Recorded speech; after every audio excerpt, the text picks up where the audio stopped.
Hey there, Hofstra fans. Welcome to the WB Mason Coaches Report here on GoHofstra.com. My name is Kevin Dexter, joined as always by the head coach of the Hofstra Pride Men's Lacrosse team, Seth Tierney. Coach, thanks for the time. How are you? Kev, thanks for having me. Coming off a tough loss this past weekend against North Carolina, your team stuck with them in the first half. UNC poured it on a little bit in the second. What were your overall thoughts on your team's performance last Saturday? Yeah, a little bit of the beauty and the beast. I thought we played really well in the first half. Probably maybe the best half of lacrosse we played the entire year. They're a very good team. They're playing with a lot of confidence. They're athletic. They get up and down. And I thought we matched punch for punch with everything. And we get into halftime. Obviously, we want to stay positive. We're up 5-4. Great crowd. Atmosphere was terrific. Obviously the whole Wounded Warrior situation, the uniforms, everything was going well. And I don't think anybody could have predicted what was going to take place in the second half. Come out, we got man up. They do a good job. We said, don't shoot it if you don't have a great look, and let's have the ball. And they got to stop and go down. And after that, it was the dominoes were just dropping right one after another on us, and we just couldn't stop it. And it was rough to watch. It was rough to go through. We had a really good meeting with the guys on the team. Obviously, from the first guy to the head coach, or the head coach to the last guy, we're all embarrassed of our second half performance. It's angered us because we know we can put a better product out there, and hopefully we can funnel that stuff towards what's going to be a monster game this Saturday. Well, your defense has been so good the entire season. Chris Selva's been so good all year. So what did you see from them? Did you see anything from them that they did differently that let UNC kind of have it in the second half? I think Chris probably wants a couple of them back, but not a crazy amount. I mean, he's one of the better goalies in the country as a sophomore in his first year. And, defensively, we stopped talking. We gave up a couple of goals that just were a bunch of goals that were unearned. And that's a big thing with us and our defensive coaches and Coach Hunterstein and Coach Gorman is make them earn everything. And we just didn't. We just shut down, and we started to become a little game definite. The game deafness had set in, and we weren't listening to each other, and we weren't talking. And we gave them a couple of easy ones that they built up a ton of momentum and confidence. And then towards the end, we were just trying to get a couple and obviously just scramble to stop the bleeding. John went through a little bit of a lull at the face-off X, so the time of possession was tilted towards North Carolina. And, you're at this last push towards the end of the season. You want everything to be positive. We had a pretty tough film session yesterday and got out there and stretched it out.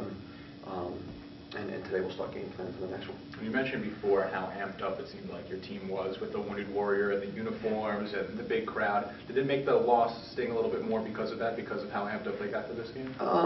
Listen, I'm sure it does, but when you get down to it, we would just work too hard to not perform the way we would like to perform in 30 minutes of play. Since I've been the head coach, that's the worst loss or the worst 30 minutes we've ever played, and that has sat with me for a while. And at this point in time, we got to do what's best. This is not about me or one person or pointing the finger. This is an us thing, and we need to get back on the horse. We need to understand what this week's game means to our program. We need to get our confidence back. We need to have a great week of practice and preparation for UMass. Now, you mentioned that week of practice. How important is it going to be? What are you guys going to be focusing on here to put the UNC loss behind you and focus up on UMass? Yeah, I mean, certainly, and you had mentioned it earlier, our defense has been so good. Is this a speed bump? Is this a hiccup? And, we're going to go at it with them this week. And offensively, excuse me, the first half, I thought we did a pretty decent job. We put in a couple of wrinkles, and they had to work. And, they got a good goalie, but we had some decent looks. In the second half, it just wasn't meant to be. We got to be better, and that's it. And I want our guys to get the credit for the wins, and I solely want to take the blame for the losses. That's the job of the head coach. So I got to be better, and we all going to have to trickle down from that. And we have to have a great week of practice because we got a monster coming in. And when you look at this weekend coming up, UMass, obviously they've struggled this year in the CAA, don't have a win yet, but you can throw the records out the window when it comes to playing UMass because there's such a big rivalry game. How are you looking to approach the Minutemen? Yeah, I mean, throw away the records. I mean, Hofstra, UMass, this is, and there's a lot riding on it, a lot. If we're fortunate enough to get a win this Saturday night, that would solidify a spot in the CAA tournament. As I look at it, I haven't, been known to not be the brightest guy in the world, but I believe that, we would solidify a spot in the CAA tournament, regardless of the Penn State game. But we got to worry about just UMass right now. UMass is a desperate team right now. They need it to be, they need to win out in the CAA to even have a shot at a tiebreaker situation. So we know what's coming in.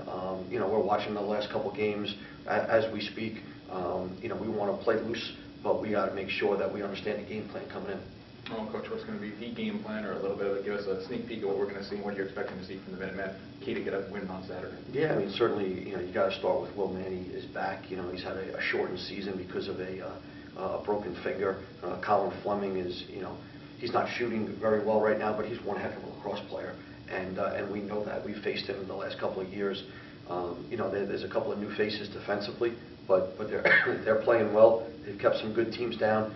The Drexel game, I think was 15-14, but certainly, both teams were scoring.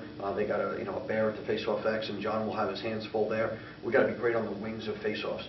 This is going to be a ground ball type game, and we got to make sure that we have good quality possessions, understand what they want to do on offense, understand their strong hands, and make sure that we are locked in as a group of 46, 42 players and 4 coaches, just locked in on what we got to get done. All right, Seth Tierney and the Hofstra Pride men's lacrosse team taking on UMass at home this Saturday evening, 7 o'clock start at James M. Stewart Stadium. Make sure to come out and support the Pride. Coach, thanks for the time as always. Best of luck against UMass. Thanks, Kevin. And thank you for tuning in to the WB Mason Coaches Report here on GoHofstra.com.